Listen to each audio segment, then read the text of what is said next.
All right. The server is dead. Long live the server.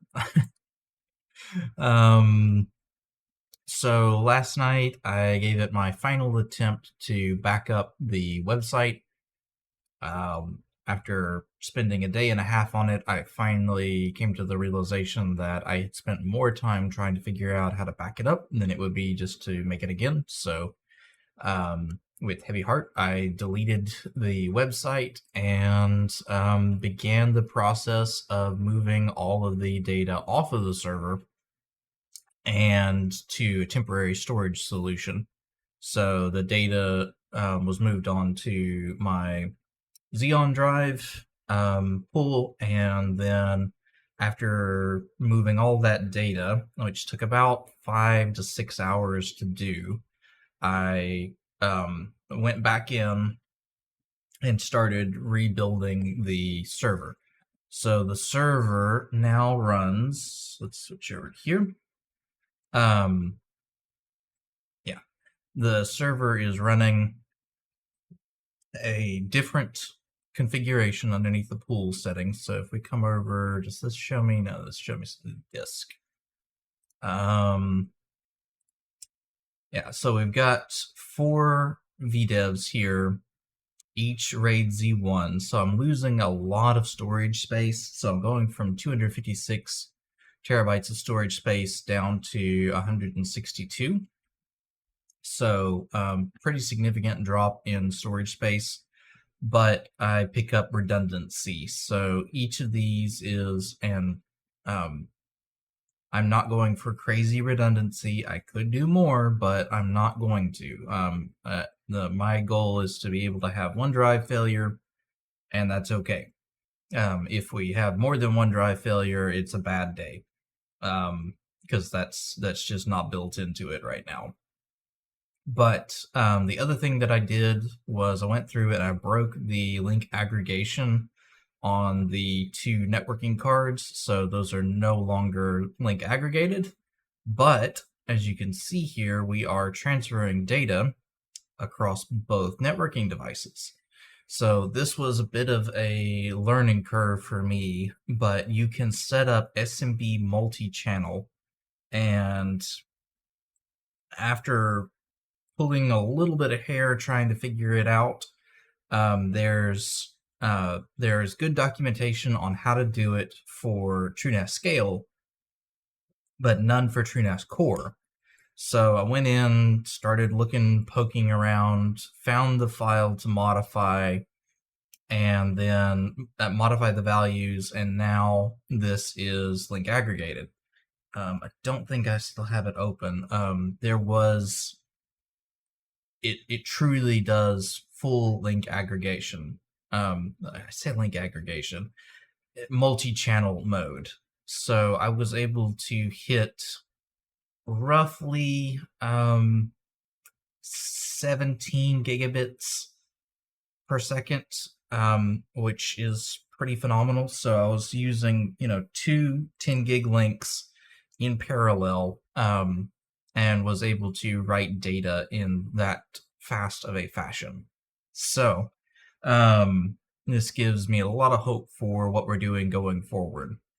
So the pool is now secure and relatively speedy. So I did some testing on it. Seems like we're moving pretty quickly.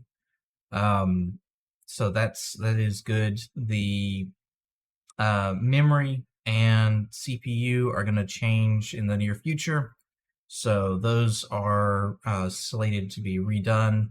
And then the other thing that I'm going to do is put in the new cache and slog device. So again, just trying to trim it up, get it a little bit faster, a little bit more stable. The memory will be ECC memory, so that's good in that regard. And then I think the other really big project is to rebuild the website. So hopefully I can take what I learned from the first time and apply it going forward to the second iteration. And again, there's some stuff in there that's like, oh god, what did I do to get some of these things up and going? Because there was a lot of trial and error, but I think I know the primary guides that I used, and I can nudge my memory along with those. So, with that said, we're going to continue to drive forward on this. Yeah, so let's shift back over to this camera. Um, the the really big one, data redundancy. The other thing that I would like to do at some point is put some sort of battery backup on this system so that, in the event of a power failure while there's a data transfer, it's not going to be a complete lost cause. That's not necessarily a hard and fast requirement right now, but it's something that I would like to look at doing. The problem is battery backups are expensive, they are bulky, and they are a reoccurring cost. So battery backups, while they seem pretty, decent on the forefront, you have to remember that those batteries are considered, a disposable item. So you have to continuously replace these batteries throughout the life of the device. And so that makes it, you look at the initial cost and it's like, yeah, I can stomach that.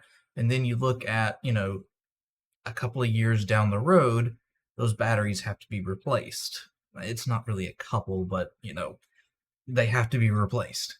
And so you're looking at nearly the same cost of entry for just the batteries. And yeah, because it's almost like printer ink, where the ink is worth more than the printer. In this instance, the batteries are worth practically the same as the device itself. So makes it makes you think before you buy them. And so yeah, that's kind of where we're at right now. Everything is back online. I say everything. The server itself is back online, and we will work to get the website back online and a few other things back online. But all in all, we are making progress. So I'll end it here.